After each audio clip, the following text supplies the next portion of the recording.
안녕하세요. 25년을 벌써 장식할 마지막 달.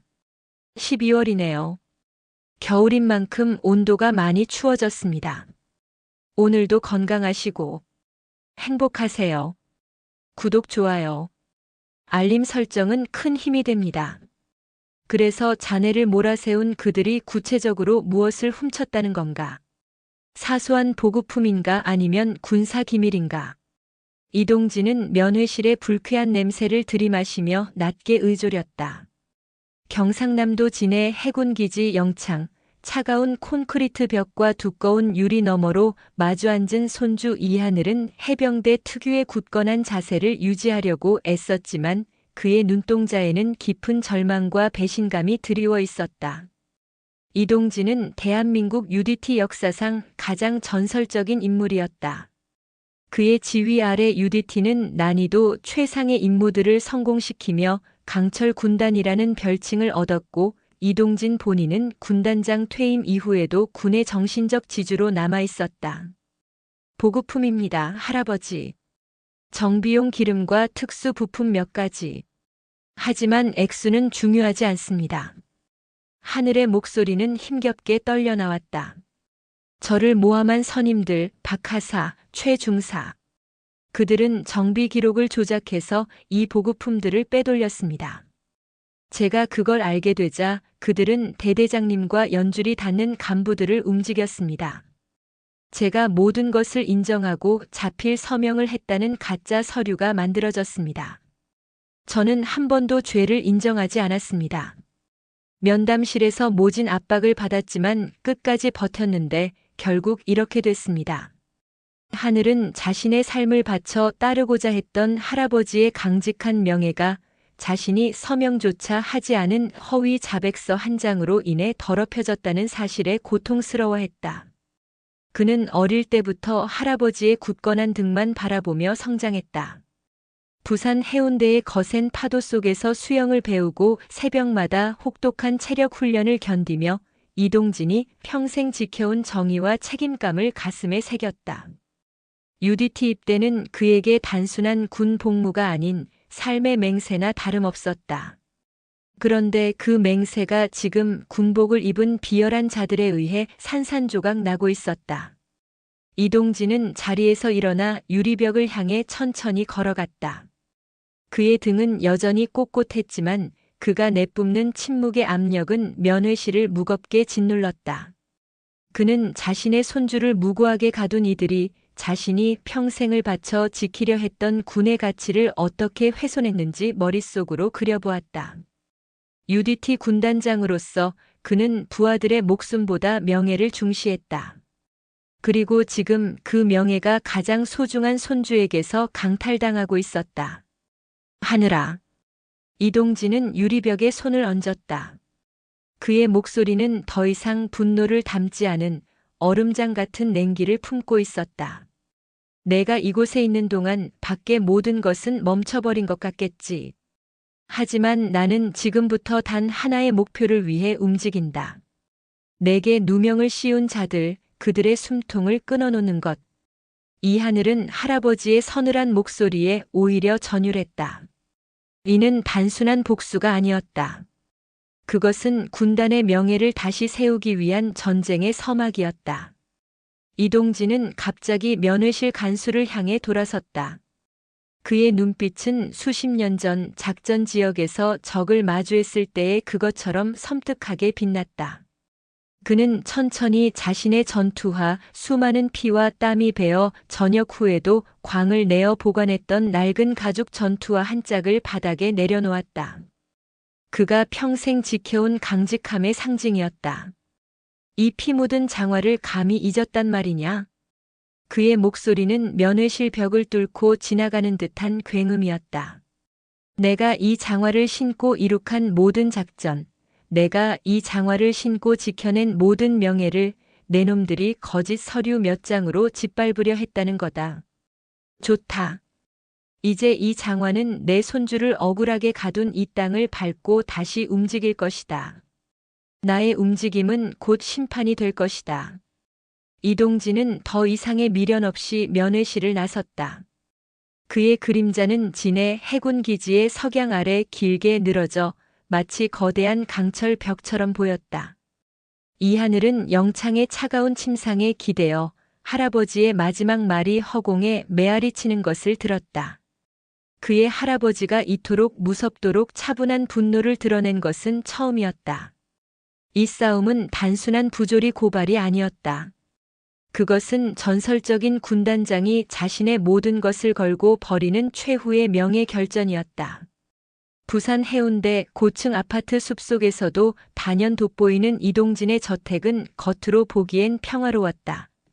해운대 앞바다의 푸른 물결이 창밖으로 출렁였지만 이동진의 서재에는 차갑고 폭풍우 치는 기운이 감돌았다. 이 서재는 그가 군단장 시절 가장 어려운 전술을 짰던 곳이었으며 동시에 이 하늘이 할아버지의 엄격한 가르침을 받으며 성장한 교육의 전당이었다. 서재 한쪽 벽에는 이 하늘이 어릴 때부터 훈련했던 각종 UDT 관련 서적과 해군 교본들이 가득했다. 이 하늘은 어릴 적 부모님을 잃고 이동진의 손에서 자랐다. 이동진은 손주에게 아버지이자 스승, 그리고 가장 존경하는 우상이었다. 하늘아, UDT가 왜 최고인 줄 아느냐? 가장 어려운 상황에서 가장 깨끗한 방법으로 임무를 완수하기 때문이다. 너는 평생 정직해야 한다. 내가 가진 그 푸른 하늘 같은 마음을 절대 잃어선 안 된다. 이동진은 과거 해운대 모래밭에서 훈련을 마친 이 하늘에게 이 말을 수없이 반복했다. 이 하늘의 이름 하늘은 그에게 청천과 같은 한 점 부끄러움 없는 깨끗한 이상을 의미했다. 이 하늘은 그 약속을 지키기 위해 그 청천의 꿈을 실현하기 위해 UDT에 입대했고 누구보다 성실하게 훈련에 임했다. 하지만 그 청천의 꿈은 지금 군 내부의 추악한 이기심과 거짓말에 의해 검게 물들어 버렸다. 이동진은 서재 중앙의 낡은 나무 책상에 앉아 지난밤 진해에서 받아온 민준의 징계 서류와 증언 목록을 훑어보았다. 서류에는 이 하늘이 자신의 죄를 인정하고 깊이 반성하고 있다는 문구가 적혀 있었지만 그가 진해에서 들었던 손주의 절규는 달랐다. 저는 서명한 적도 없습니다. 이 말은 곧 군의 핵심 간부가 조직적으로 서류를 위조하고 거짓 자백을 강요했다는 명백한 증거였다. 단순한 보급품 횡령 사건에 대대장급 간부가 개입하고 서류까지 조작하며 일사불란하게 움직이는 것은 상식적으로 납득하기 어려웠다. 이동진은 직감적으로 이 모든 것이 단순히 이하늘 개인의 문제를 넘어선 더 깊은 뿌리를 가진 복수국임을 깨달았다. 그는 벽장 깊은 곳에 숨겨진 작은 금속 상자를 꺼냈다. 상자 안에는 빛바랜 임명장들과 함께 군단장 시절 자신에게 충성을 맹세했던 핵심 인물들의 비상 연락망이 담긴 보안 수첩이 들어있었다. 그 중에서도 가장 먼저 눈길이 닿은 이름은 서진우 대령이었다. 서 대령은 이동진이 군단장일 당시 그의 최측근에서 정보와 작전 계획을 총괄했던 인물로 현재도 해군본부 핵심 보직에서 중요한 역할을 수행하고 있었다. 서진우. 이 모든 게 누구의 그림자인지 자네는 알 것이다. 이동진은 서진우에게 전화를 걸기 위해 수화기를 집어들었다. 그의 손은 떨리지 않았다. 오히려 수십 년간 잊고 지냈던 작전 개시 직전의 그 팽팽한 긴장감이 그를 지배했다. 그는 서 대령과의 통화 전에 민준을 모함한 이들의 진짜 배후가 누구인지 확신해야 했다. 그의 머릿속에는 오직 하나의 사건만이 떠올랐다. 전역 직전 자신이 주도하여 군 내부의 거대한 부정부패 세력을 일망타진했던 코드명 흑룡강 작전. 그 작전으로 숙청되었거나 좌천된 이들이 전설적인 군단장의 가장 소중한 것을 공격하여 복수하려 했던 것이다. 이 하늘은 그들의 복수 대상이었고 희생양이었다. 내 손주의 순수함을 짓밟은 대가. 나는 그들이 강철 군단장의 분노가 어떤 것인지 뼛속 깊이 느끼게 해줄 것이다. 이동진의 연락을 받은 서진우 대령은 곧바로 전화를 받았다. 서 대령은 이미 이한을 상병의 억울한 영창행 소식을 접하고 내부적으로 동요하고 있었다. 그는 이동진 군단장의 오른팔이었던 과거를 누구보다 자랑스럽게 여겼고 이하늘을 친조카처럼 아꼈다. 군단장님 보고받았습니다. 이하늘 상병의 일 면목이 없습니다. 저도 이대로 있을 수 없어 내부적으로 자료를 모으고 있었습니다. 서 대령의 목소리에는 격렬한 분노가 담겨 있었다. 이동진은 해운대 서재 의자에 깊숙이 등을 기댔다. 진우야, 자네가 죄송할 일이 아니다. 중요한 것은 사건의 본질이다. 자네가 보기에 이것이 단순한 몇몇 하사의 일탈이라고 보나? 절대 아닙니다, 군단장님. 보급품 횡령 규모는 작지만 그 처리가 너무나 신속하고 조직적이었습니다. 이하늘 상병의 소속 대대장과 부관 라인이 이상할 정도로 결속되어 있었습니다. 제가 조심스럽게 파악한 바로는 그 대대장 라인의 핵심 인물 중 몇몇이 과거 군단장님께서 주도하셨던 흑룡강 작전으로 인해 인사불이익을 받았던 사람들의 측근이거나 직접적인 연관이 있는 것으로 보입니다. 이동진은 마침내 확신했다. 이하늘을 향한 공격은 이동진 그 자신을 향한 복수였다. 흑룡강 작전은 군의 수뇌부까지 연루되었던 대규모 비리 사건을 척결했던 작전이었다. 그 작전의 그림자는 십수년이 지난 지금도 군 조직 깊숙이 남아 이동진의 명예를 노리고 있었던 것이다. 복수국이군. 내가 그들의 뿌리를 뽑았더니 이제 그들이 내 손주를 미끼로 삼아 나를 흔들려는 것이다. 진우야, 그들이 잘못 짚었다. 나는 나의 모든 것을 걸고 이 싸움에 나설 것이다. 이동진은 책상 위에 놓인 진의 해군기지 약도를 펼쳤다. 전설적인 군단장의 눈빛이 약도의 특정 지점을 날카롭게 꿰뚫었다. 자네는 지금부터 나의 눈과 귀가 되어야 한다. 첫째, 진의 영창의 이하늘 상병 주변 인물, 특히 그를 모함한 선임 하사들의 모든 재산 흐름과 외부 접촉 기록을 추적해라. 분명히 그들을 움직인 더 큰 손이 있을 것이다. 둘째, 이하늘 상병의 징계 과정에서 서류를 위조하고 거짓 자백을 받아낸 핵심 간부들의 명단을 확보하고 그들의 흑룡강 작전 연관성을 1mg의 오차도 없이 조사해라. 특히 대대장 라인의 움직임을 주시해야 한다. 서진우 대령은 떨리는 목소리로 대답했다. 알겠습니다, 군단장님.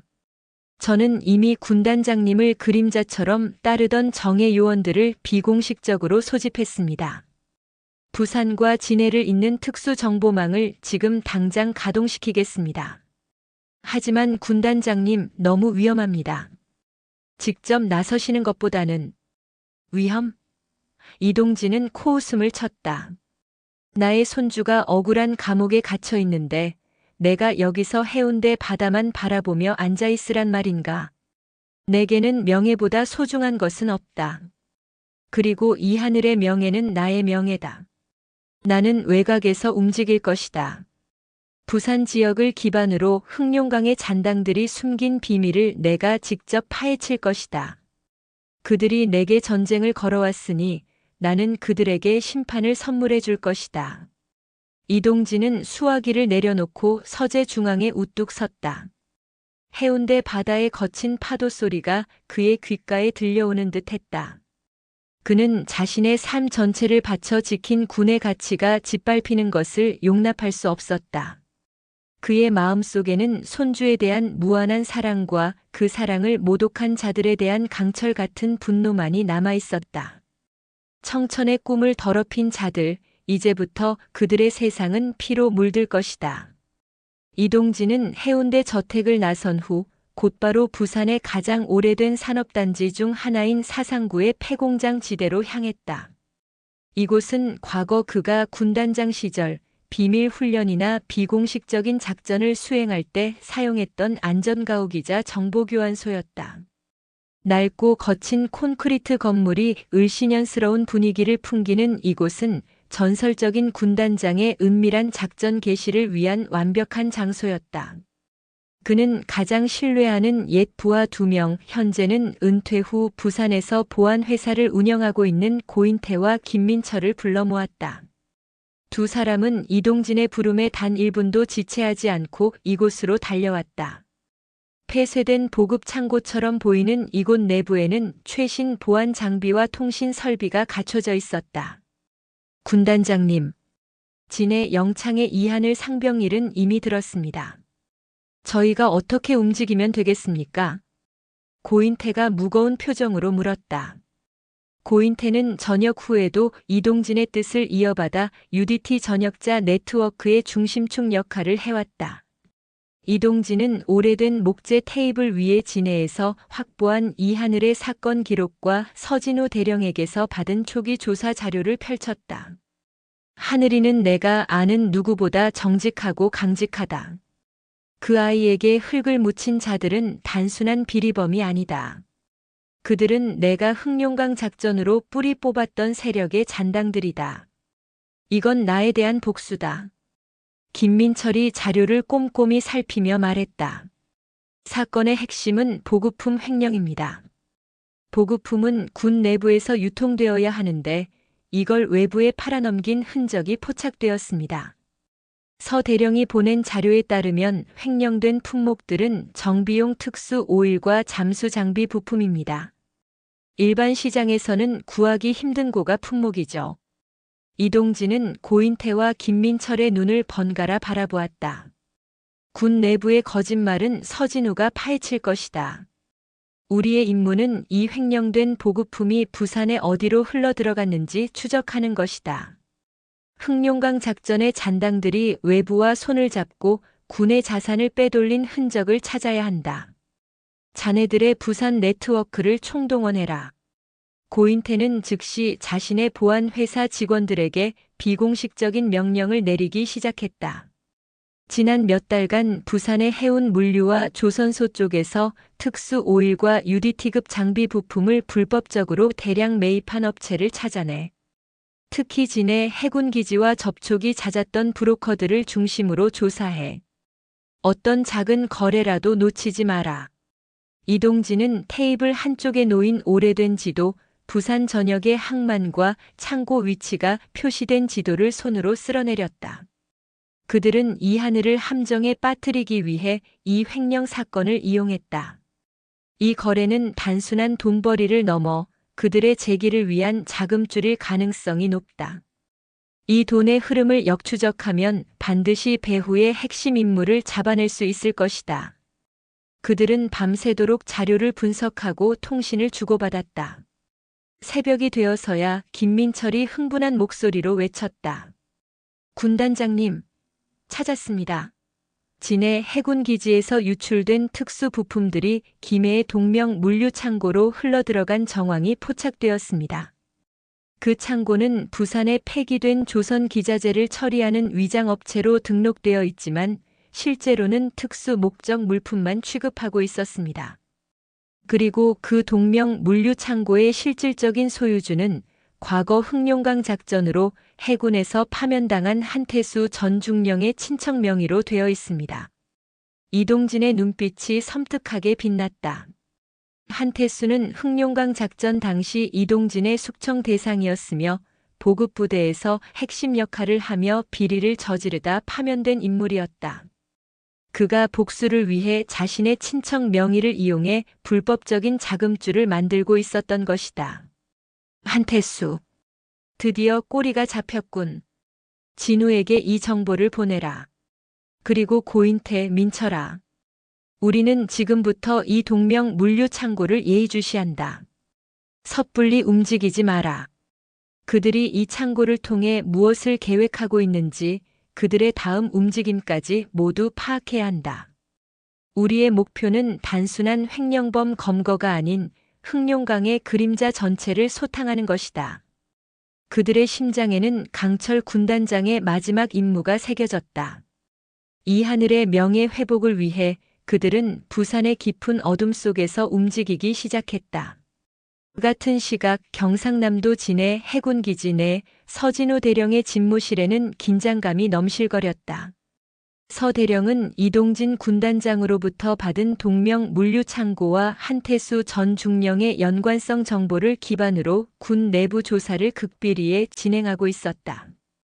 그의 팀은 군단장 시절부터 이동진의 신뢰를 받아온 소수 정예 요원들로 구성되어 있었다. 대령님, 대대장 라인의 통신 기록을 분석한 결과 이하늘 상병 사건이 터지기 직전 그들이 천이라는 암호명을 사용하여 외부와 잦은 접촉을 시도한 흔적을 발견했습니다. 서 대령의 정보 분석관이 떨리는 목소리로 보고했다. 서 대령은 미간을 찌푸렸다. 흑룡강 작전의 강을 연상시키는 암호명이었다. 그들의 접촉 기록, 상대방의 신원 파악은 가능한가? 상대방은 군 내부 통신망이 아닌 외부의 위성 전화와 보안 메신저를 사용했습니다. 추적이 어렵습니다. 하지만 통신 기록의 발신지를 역추적한 결과 발신지가 일시적으로 부산 해운대 인근의 고급 레지던스로 잡혔던 기록이 있습니다. 아마 그들의 핵심 연결책이 그곳에 머물고 있는 것 같습니다. 서진우 대령은 숨을 삼켰다. 부산 해운대는 이동진 군단장의 주 거주지였다. 그들이 이동진의 코앞에서 복수를 위한 작전을 진행하고 있었다는 증거였다. 이것은 단순한 군 내부의 비리가 아니라 이동진을 향한 공개적인 도발이었다. 지금 즉시 이하늘 상병 사건을 주도했던 박하사와 최 중사 그리고 그들의 직속 상관인 송 대대장의 모든 사적 기록과 재산 변동 내역을 압수해라. 공식적으로는 보급품 횡령 제조사 명목을 사용하고 외부에는 절대 알려져서는 안 된다. 이 작전의 암호명은 푸른 맹세다. 이하늘 상병이 가슴에 새겼던 청천의 명예를 되찾기 위한 우리의 맹세다. 조직적인 조사가 시작되자 군 내부의 복잡한 연결고리가 하나둘 드러나기 시작했다. 송 대대장은 과거 흑룡강 작전 당시 한태수 전 중령과 함께 근무하며 그의 오른팔 역할을 했던 인물이었다. 송 대대장이 이하늘에게 누명을 씌운 것은 한태수를 비롯한 복수 세력에게 충성심을 증명하고 횡령 자금을 나눠받기 위한 행동이었음이 명백해졌다. 서 대령은 집무실의 보안이 최고 수준으로 유지되고 있음을 확인한 후 이동진 군단장에게 암호화된 통신을 시도했다. 군단장님, 접선에 성공했습니다. 암호명 푸른 맹세 작전 개시. 내부적으로 송 대대장 라인의 조사를 시작했습니다. 배후는 예상대로 흑룡강 잔당이며 핵심 연결책은 부산 해운대 인근에 있을 가능성이 높습니다. 이동진의 목소리가 통신 너머에서 차분하게 들려왔다. 잘했다, 진우야. 내가 부산에서 한태수의 자금줄을 찾았다. 동명 물류 창고. 그들의 숨겨진 거점이다. 이제부터 자네의 조사는 송 대대장의 자백을 받아내는 데 집중해야 한다. 송 대대장이 횡령 자금의 사용처와 최종 배후를 불게 만들어야 한다. 자네에게 주어진 시간은 길지 않다. 그들이 우리가 움직인 것을 눈치채기 전에 증거를 확보해야 한다. 서 대령의 등 뒤로 식은땀이 흘러내렸다. 송 대대장이 입을 열게 하는 것은 쉽지 않은 일이었다. 그는 군단장에게 충성을 맹세했지만 동시에 군 내부의 거대한 암흑 세력과 싸워야 한다는 압박감에 시달렸다. 그는 이동진의 명예를 위해 이하늘의 청천 같은 꿈을 되찾아주기 위해 이 위험한 싸움에 자신의 모든 것을 걸어야 했다. 군단장님, 반드시 송 대대장의 목을 잡겠습니다. 저는 군단장님께서 가르쳐 주신 대로 불가능은 없다는 신념으로 움직일 것입니다. 청천의 맹세를 걸고 정의를 되찾겠습니다. 이동진은 서진우 대령과의 통신을 마친 후 더 이상 지체할 시간이 없음을 깨달았다. 송 대대장의 입이 열리기 전에 부산의 거점인 동명 물류 창고를 통해 흑룡강의 그림자가 무엇을 계획하고 있었는지 파악해야 했다. 이동진은 고인태, 김민철과 함께 김해의 외곽에 위치한 동명 물류 창고로 향했다. 자정이 막 지난 시각 창고 주변은 정막에 휩싸여 있었다. 이동진과 그의 부하들은 UDT 특수훈련으로 다져진 그림자 같은 움직임으로 창고 주변의 보안 시스템을 무력화시켰다.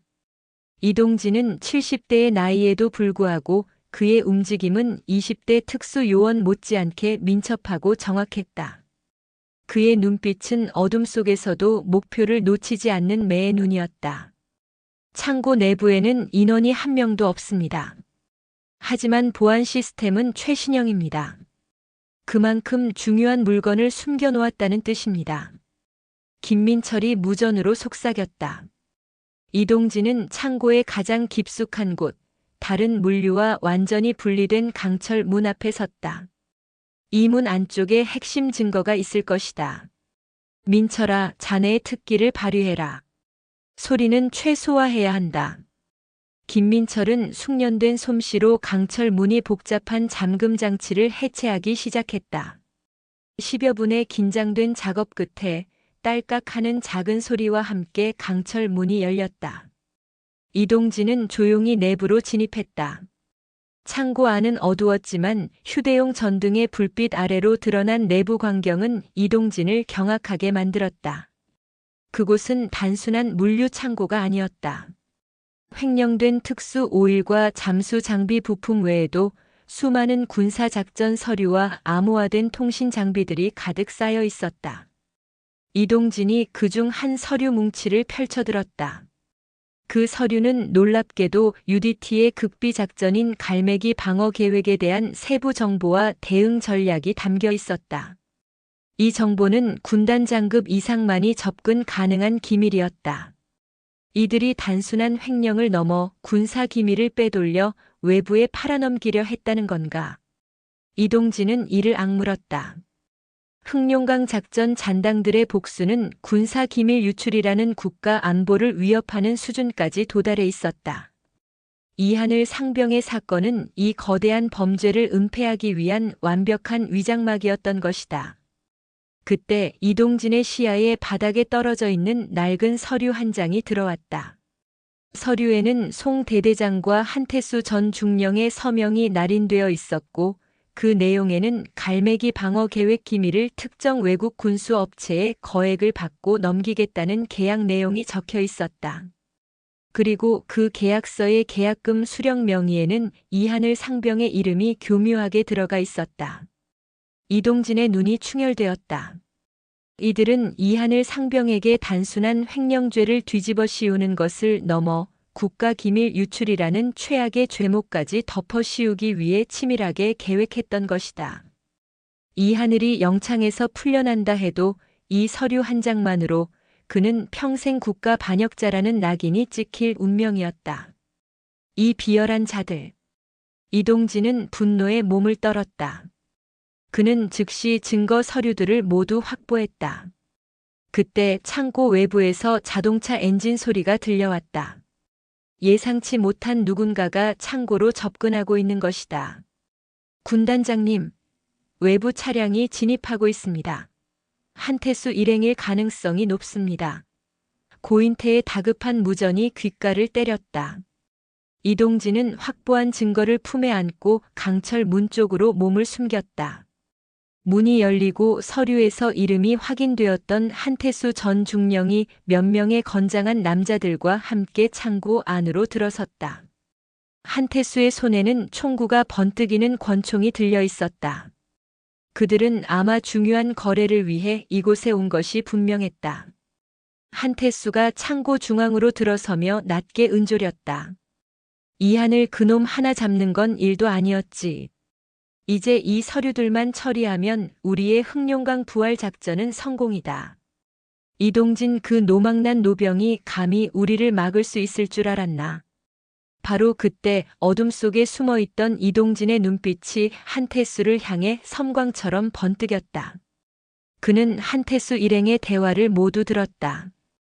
이하늘을 향한 누명이 단순한 복수가 아니라 국가 기밀 유출이라는 거대한 음모의 시작이었음을 확인한 것이다.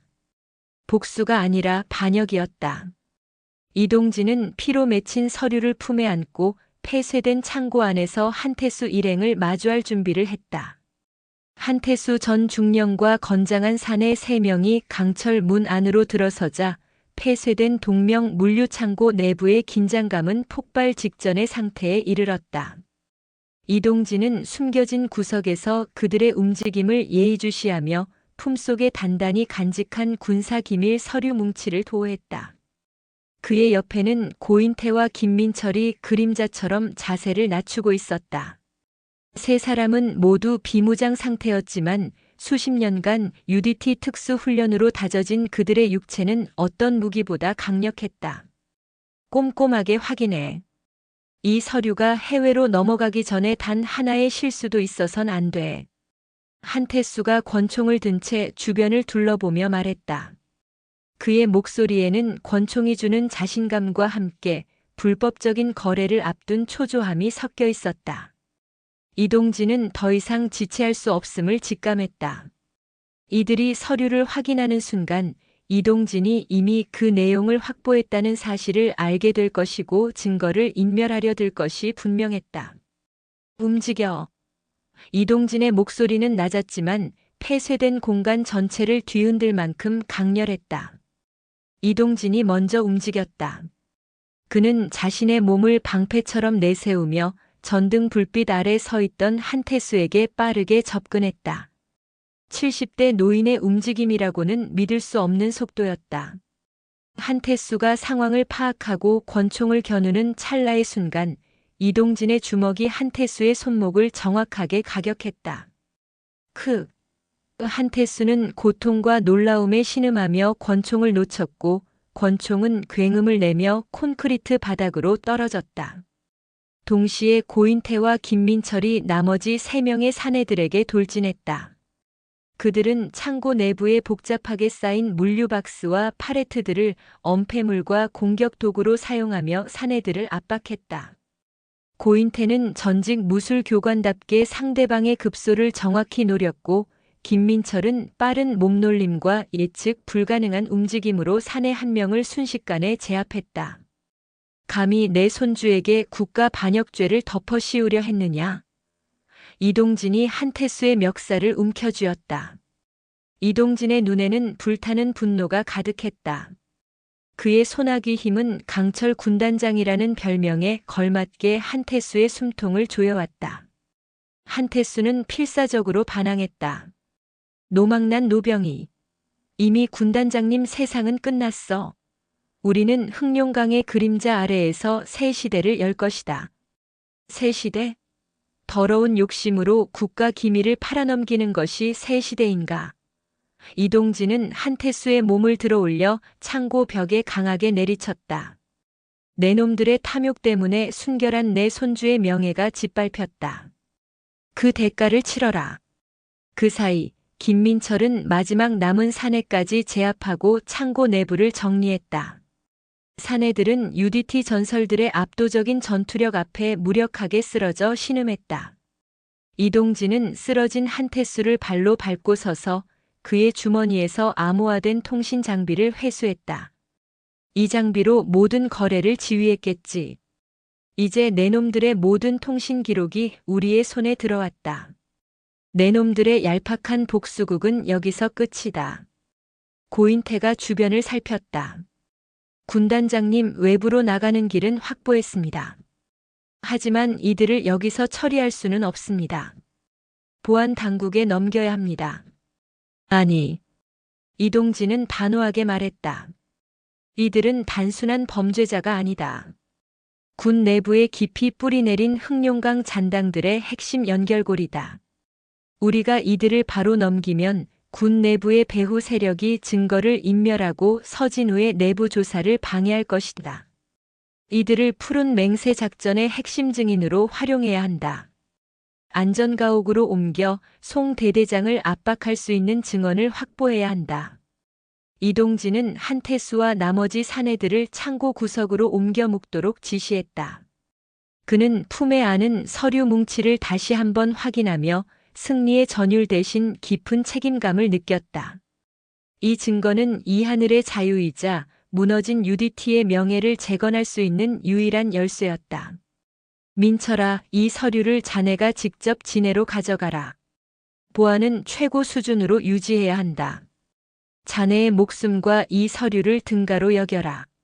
진우에게 직접 전달해라.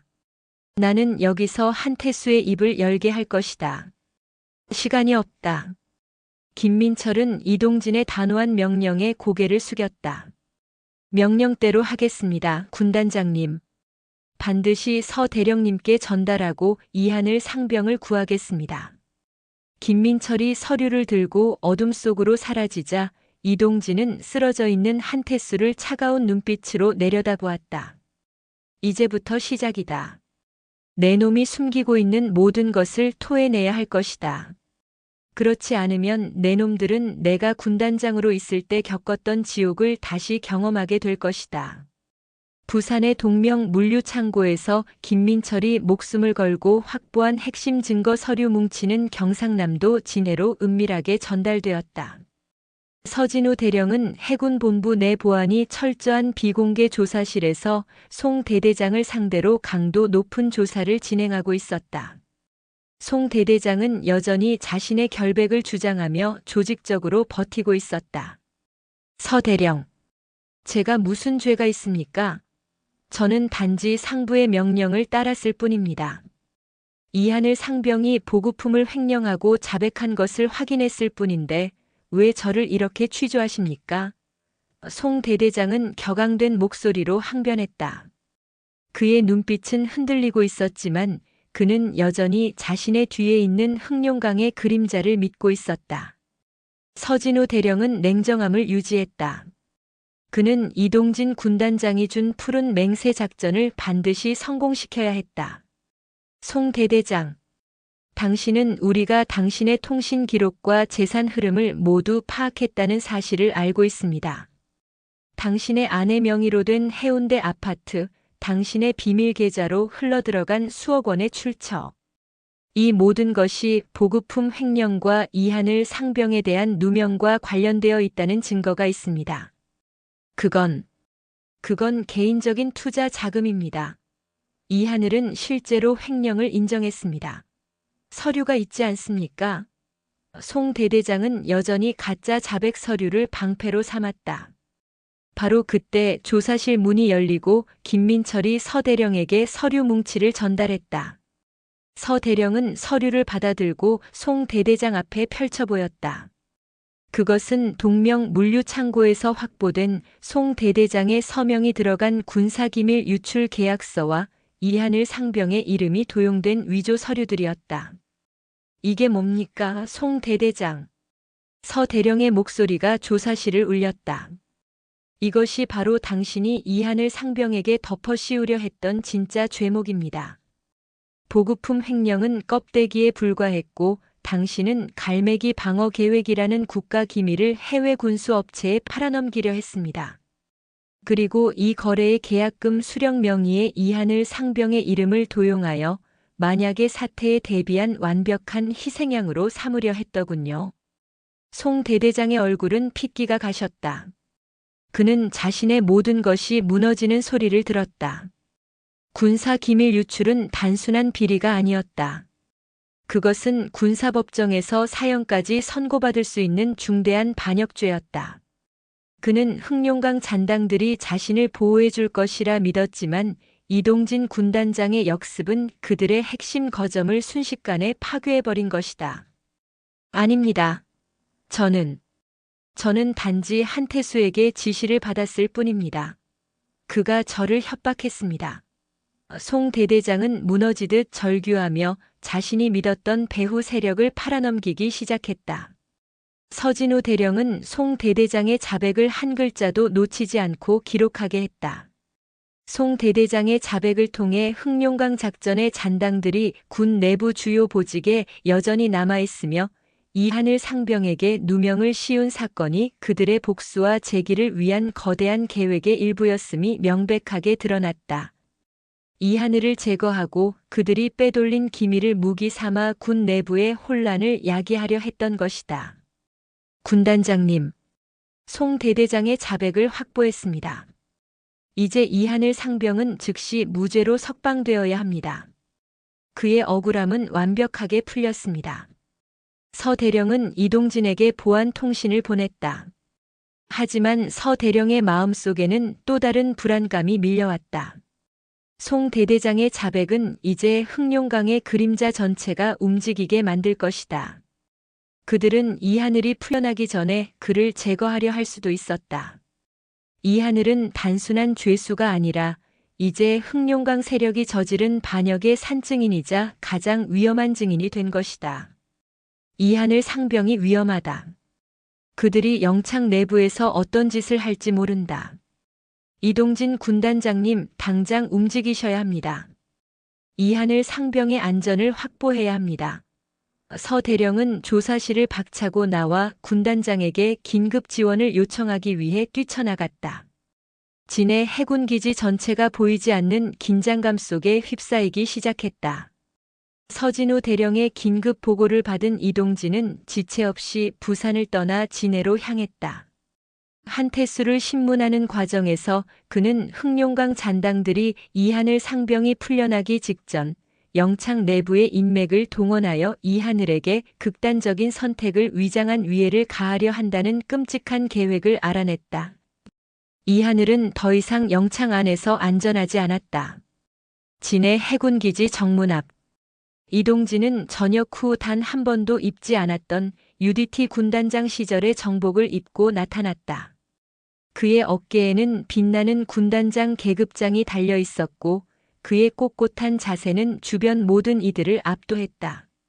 그는 자신의 손주의 명예를 되찾기 위한 최후의 순간에 자신이 평생을 바쳤던 군의 이름으로 나선 것이다.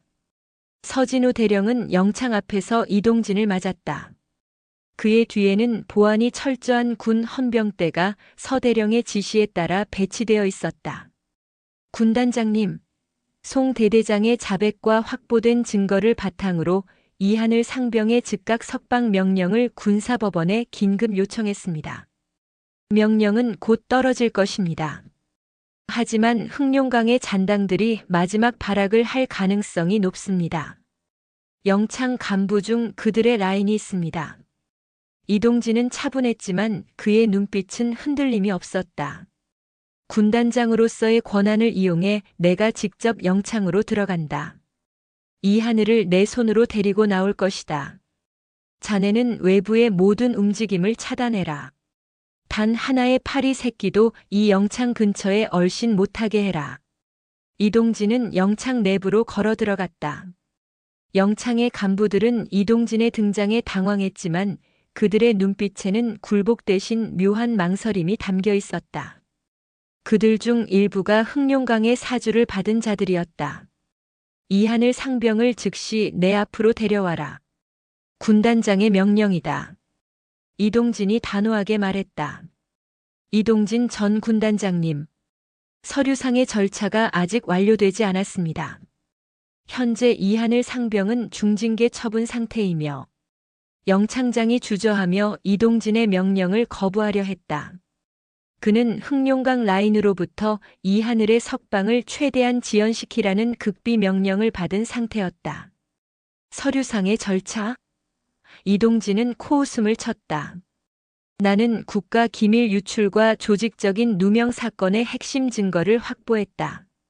내 놈들의 얄팍한 서류 조작극은 이미 끝났다. 이하늘 상병을 내 앞으로 데려오지 않으면 나는 이 자리에서 너를 국가 안보를 위협한 반역죄의 공범으로 체포할 것이다. 군단장의 명예를 걸고 명령한다. 당장 데려와. 이동진의 압도적인 기세와 군단장 정복이 주는 권위 앞에 영창장은 결국 무너졌다. 그는 떨리는 손으로 명령을 내렸다. 잠시 후 이하늘이 어두운 영창 복도를 따라 걸어 나왔다. 그의 얼굴에는 오랜 감금 생활의 흔적이 있었지만 그는 꼿꼿한 자세를 잃지 않았다. 할아버지. 이하늘은 이동진을 보자마자 억눌렀던 감정이 폭발하며 눈물을 흘렸다.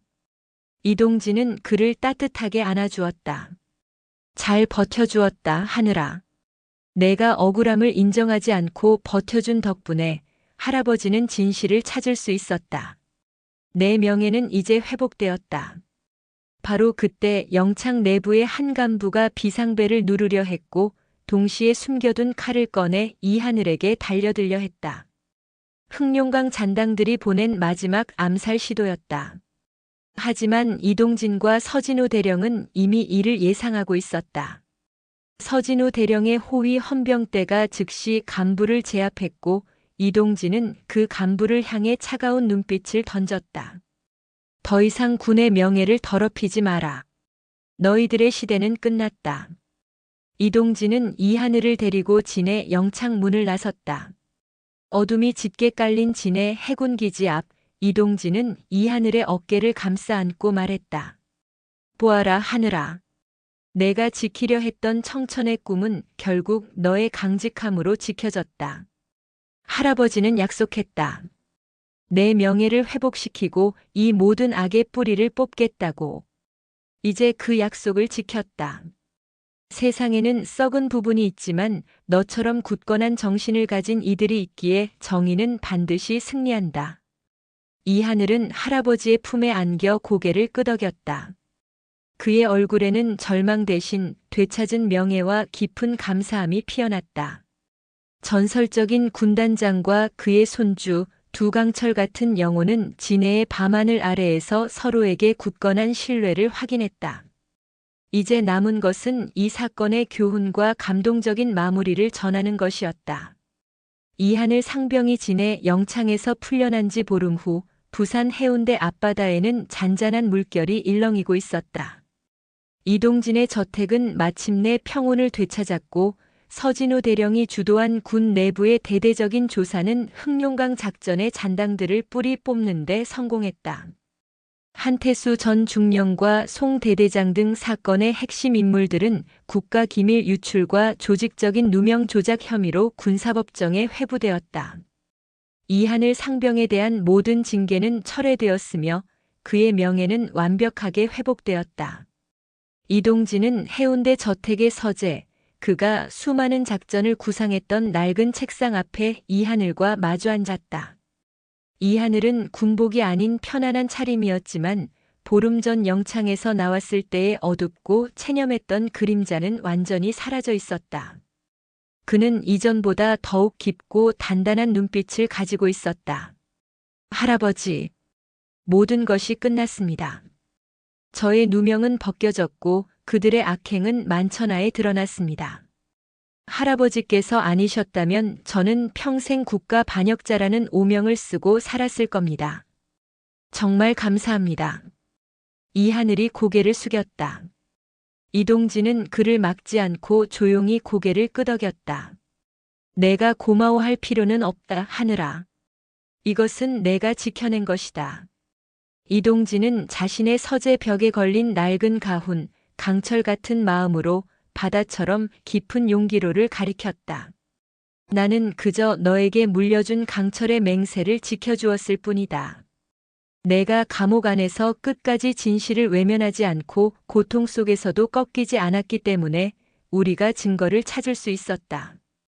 그들의 가장 큰 실수는 내가 그들의 협박이나 거짓말에 쉽게 굴복할 나약한 아이가 아니라는 사실을 간과한 것이다.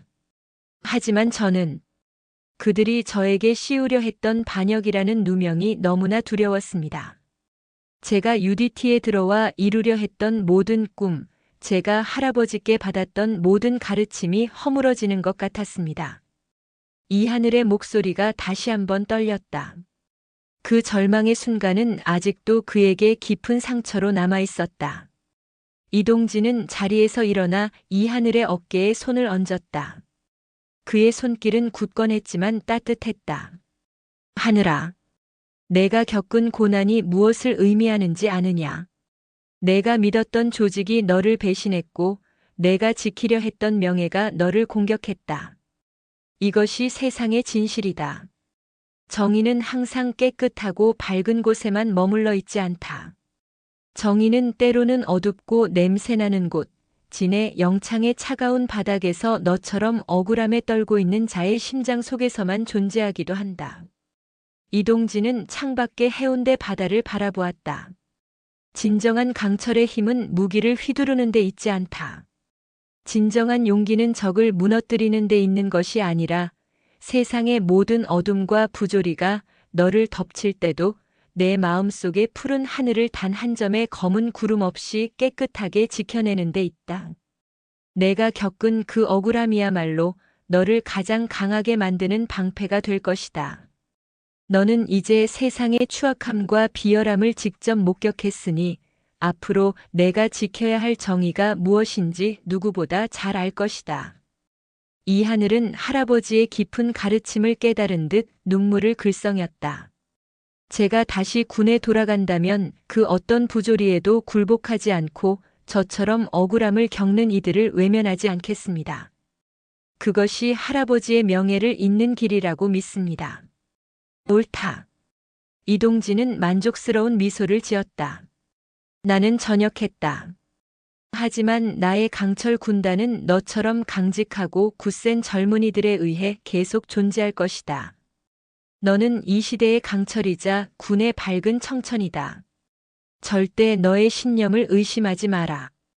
이동진은 서재 깊은 곳에서 보관하고 있던 작은 나무 상자를 꺼냈다. 상자 안에는 UDT 초창기 훈련 당시 이동진이 직접 만들고 사용했던 낡고 녹슨 나침반이 들어있었다. 나침반은 바늘이 살짝 틀어져 있었지만 여전히 북쪽을 가리키고 있었다. 이것은 내가 UDT에 입대했을 때부터 사용했던 나침반이다. 수많은 위험한 작전 속에서 나를 안전하게 인도해 주었지. 하지만 이 나침반은 때로는 고장 나기도 하고 때로는 자기장의 영향을 받아 잘못된 방향을 가리키기도 했다. 하지만 나는 이 나침반을 버리지 않았다. 왜냐하면 진짜 나침반은 내 심장에 있기 때문이다. 내 심장이 정의를 가리키고 있다면 세상의 모든 나침반이 틀린 방향을 가리킨다 해도 너는 옳은 길을 가고 있는 것이다. 이동진은 그 나침반을 이하늘의 손에 쥐어주었다.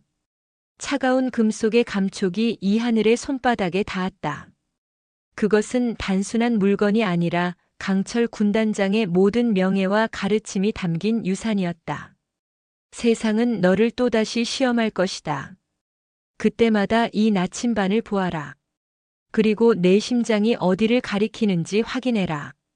억울함과 고통을 겪었지만 너는 그 고통을 통해 진정한 강철로 단련되었다. 이 하늘은 고개를 들어 해운대 바다가 보이는 창밖을 바라보았다. 맑고 푸른 가을 하늘이 햇빛을 받아 눈부시게 빛나고 있었다. 그 푸른 하늘은 마치 그가 지키고자 했던 순수한 이상과 같았다.